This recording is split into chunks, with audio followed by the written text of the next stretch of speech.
The Israeli society had surrounded itself with shields, with walls, not only physical walls, but also mental walls. I don't want to get into it because it's another lecture, but I'll just give the 3 principles which enable us Israelis to live so easily with this brutal reality. A, most of the Israelis, if not all of them, deeply believe that we are the chosen people.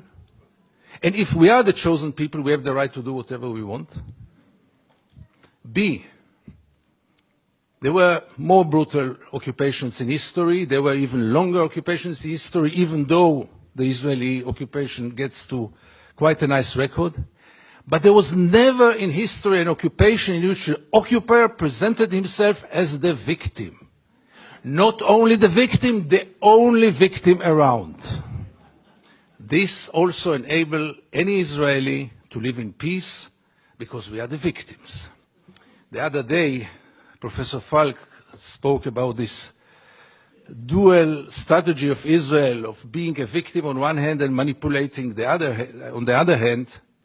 After what happened in Paris and in Copenhagen with the terror attacks, Benjamin Netanyahu came with the notion all the Jews must come to Israel. It's the safest place for the Jews in the world. It's a shelter for the Jews in the world.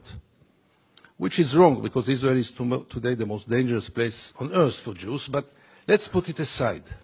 It was only 24 hours later when he said Israel is an existential threat under the Iranian bomb. And I asked myself, how can you dare call Jews to come and to join this suicidal project when the Iranians are going to bomb us?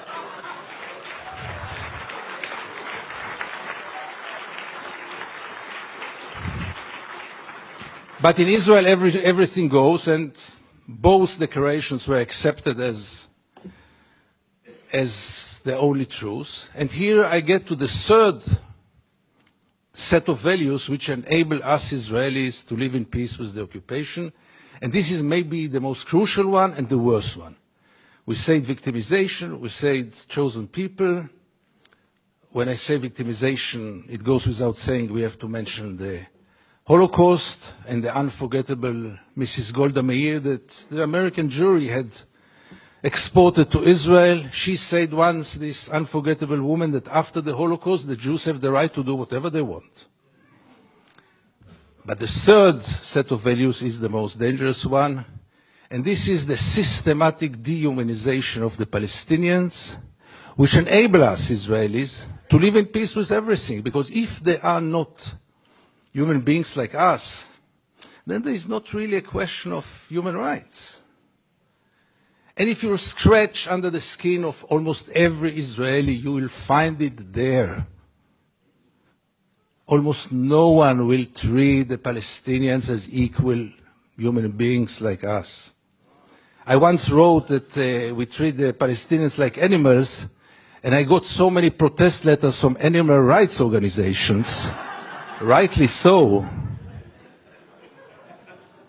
But by the end of the day, how many Israelis did ever try for a moment to put themselves in the place of the Palestinians for a moment, for one day? And I want to give you 2 examples which will demonstrate it. Many years ago, I interviewed then candidate for Prime Minister Ehud Barak. And I asked him a question which I try to ask in any occasion. Mr. Barak, what would have happened if you would have been born Palestinian? And Barak gave me then the only honest answer he could give me. He said I would have joined a terror organization. What else would have he done? Would he become a poet? He doesn't know to write poems. Would he become a pianist? He's quite a bad pianist, and I doubt if he would have become a collaborator, because he is a fighter. And it became a scandal, because how can you dare to put Ehud Barak to think what would have happened if he would have become a Palestinian? And the second incident, briefly, Second Intifada, the city of Jenin, the most closed city in the West Bank, real total siege. I go out from Jenin, I come to the checkpoint, a Palestinian ambulance is parking there with the red lights. I stand after him. No cars can get out of Jenin in those days. No cars can get in. And I wait. The soldiers are playing backgammon in the tent. Usually I know myself. It's better that I don't get into confrontation with the soldiers because it always ends up very badly. So I stayed in the car. But after 40 minutes I couldn't take it. And I went out to the car. From the car, I went first to the Palestinian ambulance driver and I asked him, what's going on? He told me that's the routine. They let me wait 1 hour until they come and check the ambulance. And I couldn't take it anymore. And I went to the soldiers. It became a confrontation. But the question that I asked them, which really brought them to direct their weapons toward me, was one. What would have happened if your father would have been lying in this ambulance? This freaked them out. They lost control. How can I dare to compare between their father and the Palestinian in the ambulance? And this set of beliefs that they are not human beings like us enable us Israelis to live in so much peace with those crimes, ongoing crime for so many years, with losing any kind of humanity, values. I heard today people talk about Jewish values. I must be frank with you, I don't know what are Jewish values. I know what are universal values. Let's not get into it, really.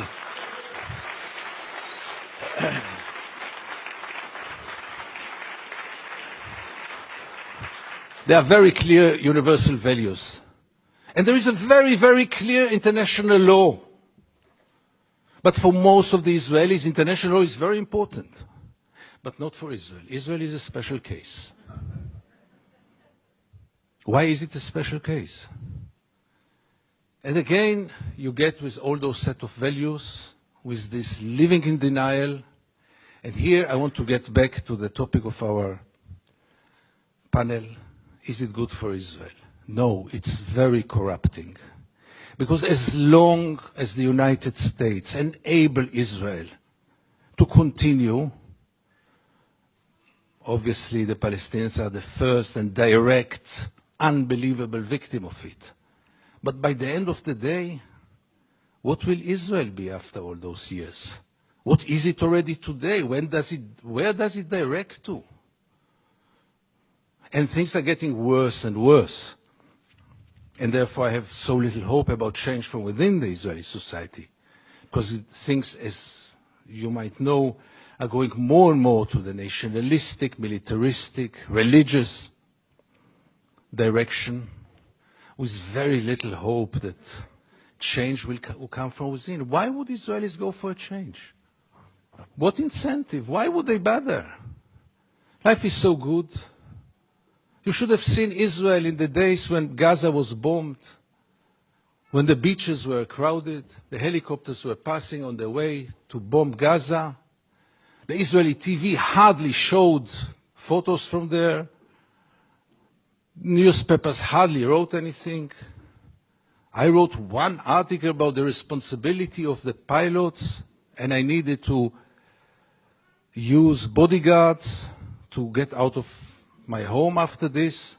The problem was, by the way, that the bodyguards were settlers, and they argued with me all day long until I saw that I'm much more secure without the bodyguards rather than with them.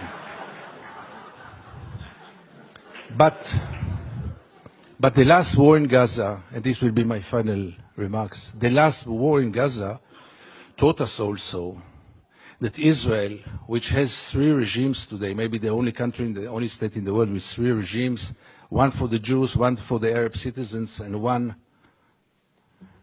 an apartheid regime in the West Bank and Gaza, one of the most brutal and cruel tyrannies in the world. But even for the facade, even for this democracy, which I always thought is a democracy for its Jewish citizens, I realized last summer that it is a democracy for its Jewish citizens, but only if they think like the majority. And therefore, and by this I want to conclude, I want to tell you all that few of us, very few, much too few, but few of us are looking to the West, Europe, and then United States, with a great hope because we lost hope in Israel. Thank you very much.